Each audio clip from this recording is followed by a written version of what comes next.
Schatten des Dark Web ist ein Podcast-Format vom YouTuber The Morpheus. Es enthält spannende Geschichten, die auf echten Fällen von Hackern, Cyberkriminellen und ihren Gegenspielern basieren. Die Stimme dieser Episode war die neueste Text-to-Speech-KI-Stimme vom Unternehmen OpenAI. Dieses Experiment sollte untersuchen, wie gut man Anweisungen geben kann, wie dieses Skript vorgelesen wird. Leider ist es so schlecht, dass ich hierfür wieder die Stimme meines Klons auf ElevenLabs verwendet habe. Sie wurde im Einverständnis mit seinem Ursprung, dem YouTuber The Morpheus, geklont und hört sich meines Erachtens deutlich besser an. Das Format ist zwar ein Experiment, soll aber vor allem Spaß machen. Und nun viel Spaß mit Im Fadenkreuz von Blackbuster. Prolog. Ein stiller Freitagabend. Es ist der 31. März 2023, kurz vor Mitternacht. Das gedämpfte Blau der Monitore wirft gespenstische Schatten an die Wände des Operations Centers unserer IT-Abteilung. Ich sitze allein im Raum, nur das leise Summen der Serverlüfter und das gelegentliche Klicken meiner Tastatur durchbrechen die Stille.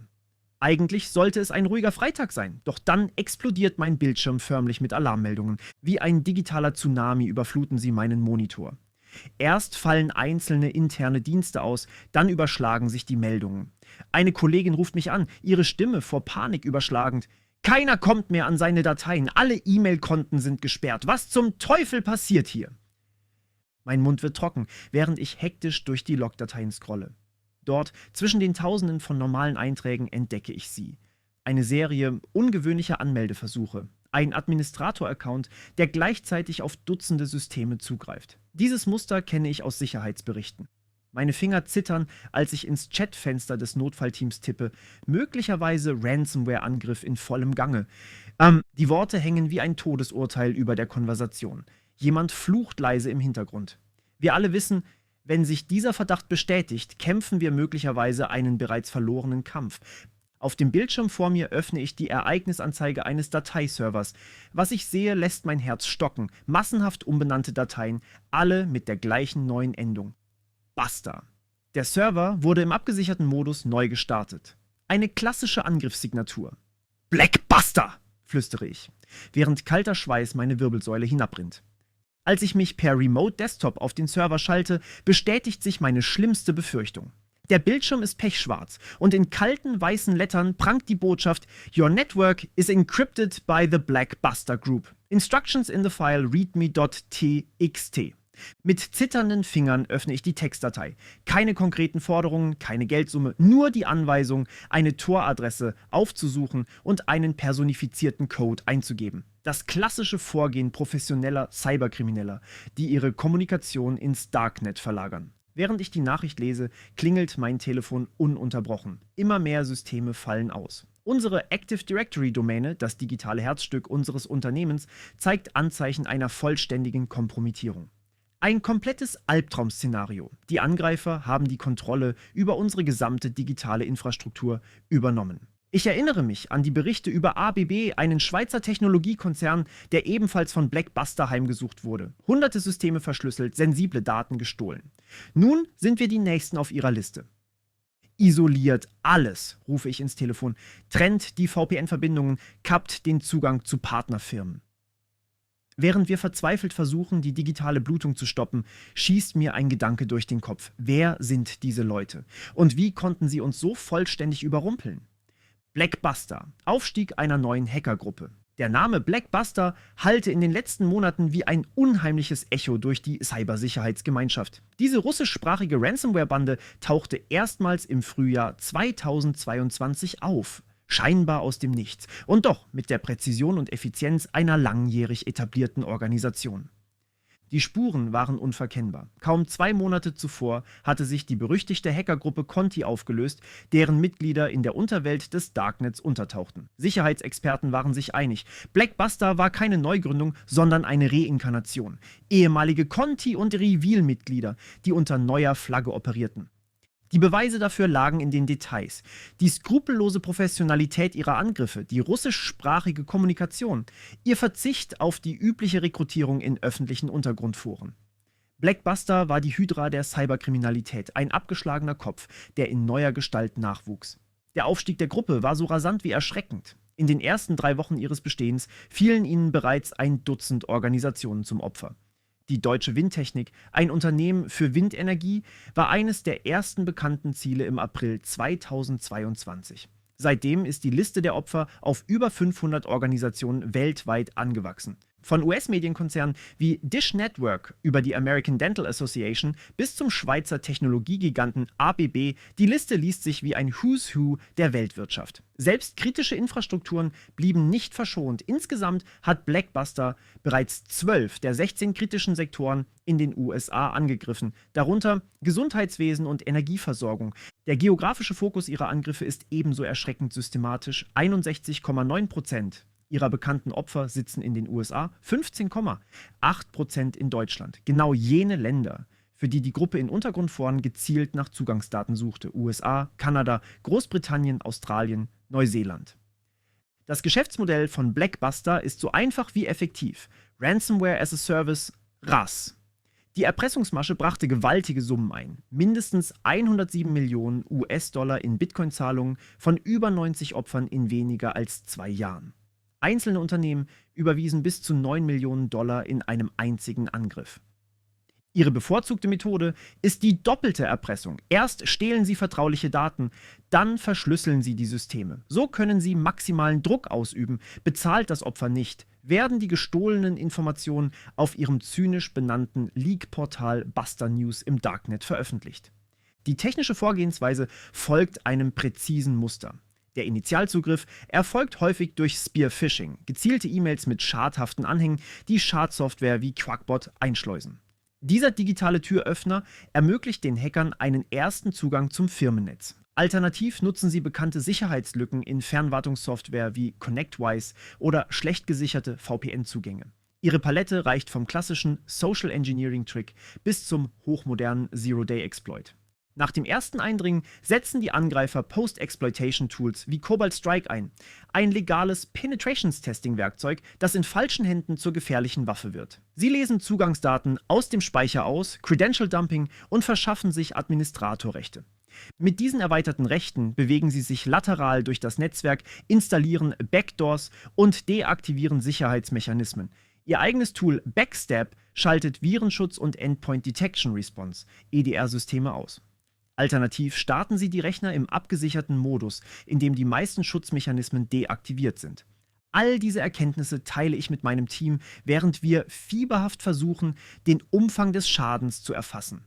Die Erkenntnis trifft uns wie ein Faustschlag. Wir haben es mit hochprofessionellen Cyberkriminellen zu tun, die möglicherweise schon seit Tagen unbemerkt in unserem Netzwerk operieren. Rekonstruktion des Angriffs. Der Weg ins Herz der Firma. Wie Forensiker an einem Tatort begeben wir uns auf Spurensuche. Jeder Logeintrag wird akribisch ausgewertet, jedes Forensik-Image analysiert. Die digitalen Fingerabdrücke der Angreifer sind subtil, aber für geübte Augen erkennbar. Stück für Stück setzt sich das Puzzle zusammen und ein erschreckendes Bild tritt zutage. Der Anfang des Albtraums datiert auf den 22. März 2023, 9 Tage vor dem großen Ausfall.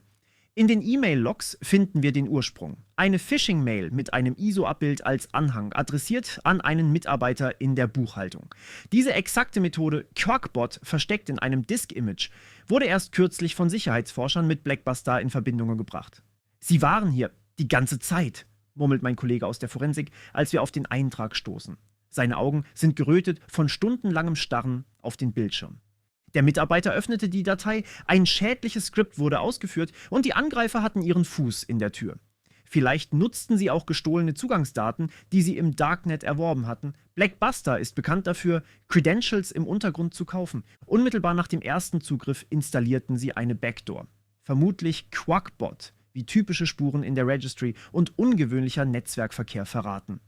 Ab diesem Zeitpunkt konnten sie jederzeit zurückkehren, unsichtbar im Hintergrund. Die Logs zeigen, dass bereits am 23. März, einen Tag nach der Infektion, ungewöhnliche Anfragen ans Active Directory gestellt wurden. Die Angreifer erkundeten unsere digitale Landschaft, kartierten unsere Benutzerstruktur, identifizierten wertvolle Server.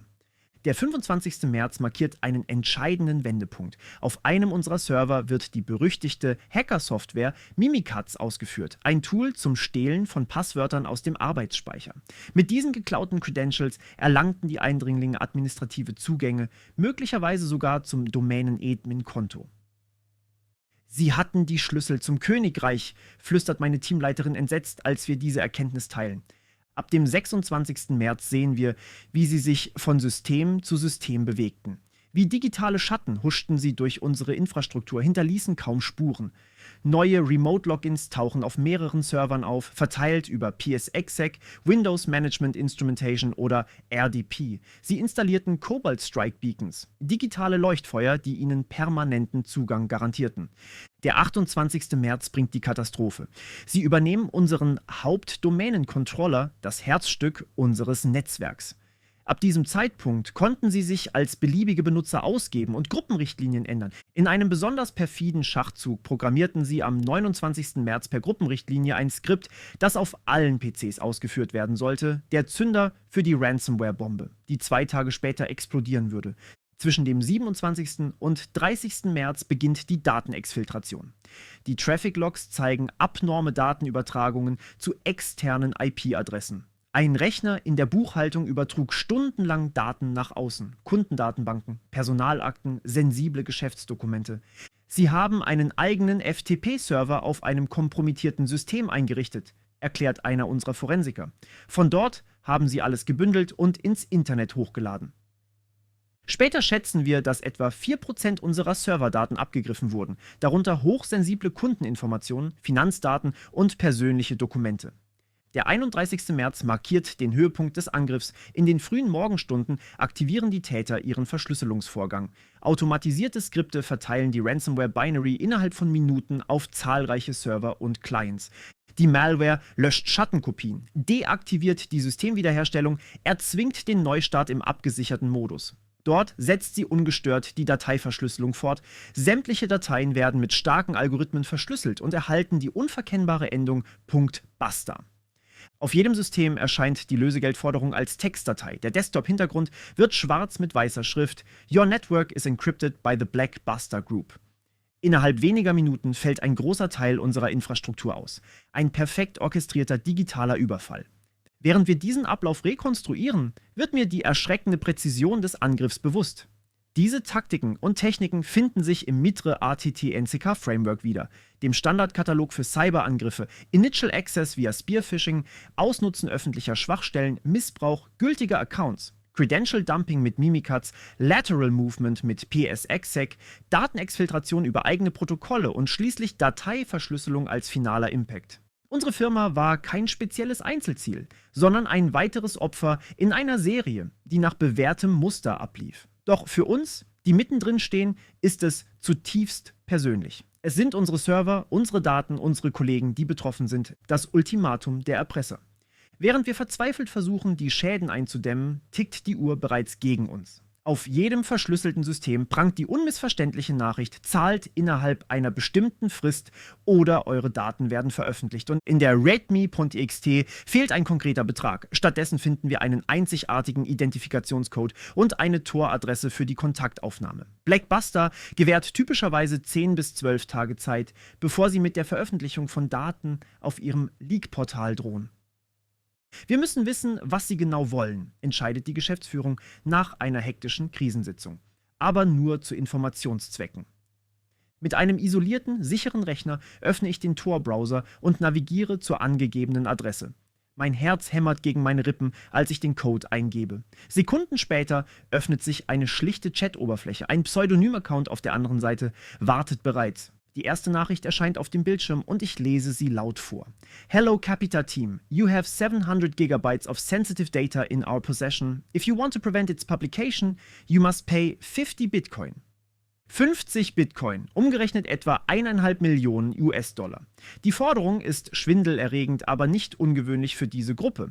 Manche ihrer Opfer wurden mit Forderungen von mehreren Millionen Dollar konfrontiert. Im Chat liefern die Erpresser sofort den Beweis ihrer Beute. Eine Liste von Dateinamen und einige angehängte Dokumente als Kostprobe. Mein Magen verkrampft sich, als ich die Dateien öffne. Interne Dokumente, die eindeutig aus unseren Systemen stammen. Scans von Reisepässen unserer Mitarbeiter, Bankverbindungen, private Adressdaten. This is only a tiny part of what we have. Imagine this getting to your competitors or on the evening news. Droht die anonyme Stimme am anderen Ende der Verbindung. Mit zitternden Fingern tippe ich, nach Absprache mit dem Krisenteam, eine vorsichtige Antwort. Wir bräuchten Zeit, müssten die Echtheit prüfen. Die Zeit läuft gegen euch. Keine Spiele, kommt die prompte Antwort. Ein zähes Ringen beginnt. Die Kriminellen beharren auf ihrer Forderung und machen unmissverständlich klar: kein Geld, keine Gnade. Bezahlt bis zum Ablauf des Ultimatums oder die Daten werden verkauft oder veröffentlicht. Diese Kommunikation zerrt an den Nerven. Obwohl wir uns aus taktischen Gründen auf das Gespräch einlassen, steht für die Geschäftsführung fest: wir werden nicht zahlen. Die offizielle Polizeiberatung und unsere ethischen Grundsätze verbieten es, Lösegeld an Erpresser zu überweisen. Zu unsicher der Ausgang, zu fragwürdig die Moral, und es würde nur weitere Angriffe ermutigen. Wir nutzen das Gespräch, um Zeit zu gewinnen und Informationen zu sammeln. Tatsächlich entlocken wir ihnen die Zusicherung, dass sie den Angriff nicht weiter vorantreiben. Es erfolgt keine neue Verschlüsselungswelle. Sie betrachten ihre Arbeit als getan und warten nun auf die Bezahlung. Kampf gegen die Zeit und Krisenmanagement. Während das Ultimatum wie ein Damoklesschwert über uns hängt, herrscht im Krisenstab Ausnahmezustand. Techniker arbeiten rund um die Uhr daran, Systeme zu reinigen und wiederherzustellen. Zum Glück waren unsere Backups für kritische Systeme intakt. Die Angreifer hatten sie nicht gefunden oder nicht angegriffen. Innerhalb weniger Tage können wir einige wichtige Dienste aus Sicherungen wiederherstellen. Dennoch bleiben Teile unseres Netzwerks isoliert. Wir müssen sicherstellen, dass jeder Backdoor-Zugang der Hacker entfernt ist. Unterstützung kommt von außen. Forensik-Spezialisten von Mandiant werden hinzugezogen. Dieselben Experten, die bei anderen Blackbuster-Fällen im Einsatz waren, etwa beim Angriff auf den Gesundheitsdienstleister Ascension. Ihre Erfahrung ist unbezahlbar. Sie bestätigen unsere Analysen und helfen, versteckte Überbleibsel der Malware aufzuspüren. Parallel läuft das Krisenmanagement auf Hochtouren. Die PR-Abteilung bereitet Stellungnahmen vor, die Rechtsabteilung informiert Aufsichtsbehörden. Kurz nach dem Angriff melden wir der britischen Datenschutzbehörde ICO den Vorfall und halten Kontakt zu den zuständigen Stellen. Auch die Polizei und das nationale Cyber Security Center sind involviert. Die ersten Medienberichte lassen nicht lange auf sich warten. Einige unserer öffentlichen Dienste wurden durch die Attacke lahmgelegt, was nicht unbemerkt blieb. Besonders problematisch: wir verwalten IT-Dienstleistungen für zahlreiche britische Kommunen und Organisationen. Darunter die Abwicklung der BBC-Fernsehlizenzgebühren, Pensionsfonds und sogar Beteiligungen an Rüstungsprojekten. Die Schlagzeilen werden verheerend sein, warnt unser Kommunikationschef in einer späten Nachtsitzung. Sein Gesicht ist aschfahl im Licht des Konferenzraums. Im Unternehmen herrscht eine Mischung aus Alarmstimmung und Entschlossenheit. Jeder verfügbare Mitarbeiter wird mobilisiert, um entweder an der technischen Bewältigung mitzuwirken oder Kundenanfragen abzufangen. Unsere Geschäftsführung trifft mutige Entscheidungen, bestimmte Systeme bleiben vorsorglich abgeschaltet, um eine Ausbreitung zu verhindern. Wir kommunizieren offen mit größeren Kunden und Partnern, soweit wir gesicherte Informationen haben. Anfangs versucht das Management in öffentlichen Statements zu beschwichtigen, es gebe keine Hinweise auf kompromittierte Daten. Doch diese Position ist unhaltbar, als immer klarer wird, was alles entwendet wurde. Am 20. April bestätigt Capita offiziell, dass Daten gestohlen wurden. Wir haben eindeutige Spuren von unbefugtem Datenabfluss auf etwa 4% unserer Server gefunden. Zu diesem Zeitpunkt arbeitet unser Team längst daran, die betroffenen Daten zu identifizieren und potenziell Geschädigte zu informieren. Showdown im Darknet. Die Veröffentlichung der Beute. Das Ultimatum verstreicht ohne Zahlung. Bis zuletzt versuchen wir, Zeit zu gewinnen, doch schließlich bricht Blackbuster die Kommunikation ab. Einige Tage herrscht gespenstische Stille. Dann, am 17. April 2023, passiert das Unvermeidliche. Auf der Leak-Seite Baster News im Darknet erscheint ein Eintrag zu unserem Unternehmen. Zunächst ist er als privat markiert, nicht öffentlich sichtbar. Ein letztes Zugeständnis, vielleicht, weil sie immer noch auf unser Geld hoffen. Diese Gnadenfrist währt nicht lang. Kurz darauf veröffentlicht die Bande erste Datenproben. In Untergrundforen und auf ihrer Tor-Seite erscheinen Archive mit sensiblen Informationen, um Kaufinteressenten anzulocken oder uns weiter unter Druck zu setzen. Als ich diese Veröffentlichungen entdecke, fühle ich mich, als würde der Boden unter meinen Füßen wegsacken.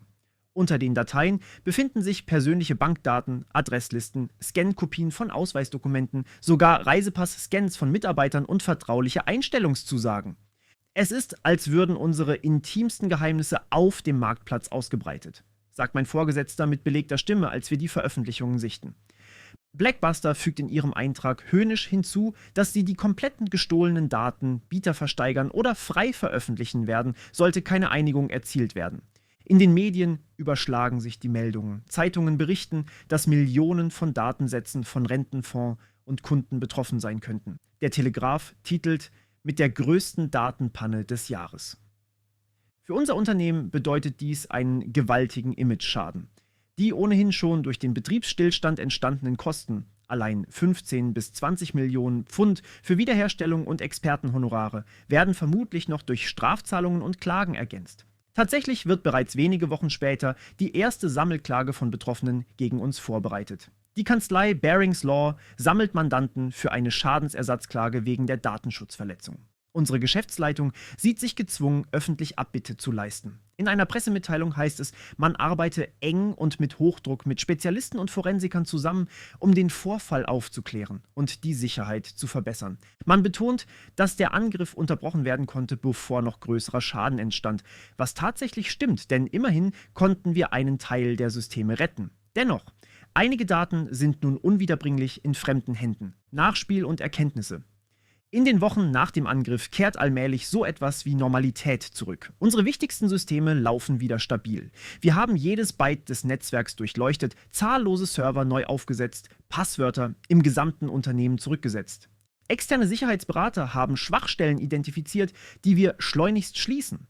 Sie fanden einen veralteten VPN-Server und ein unzureichend gesichertes administratives Webinterface. Mögliche Einstiegsvektoren, die nun beseitigt sind. Der Vorfall wirkt wie ein Weckruf. Das Unternehmen investiert massiv in Security Awareness Trainings, verbesserte Endpoint Security und ein 24/7 Security Operations Center, um zukünftig schneller reagieren zu können. Die internen Abläufe beim Incident Response wurden komplett überarbeitet.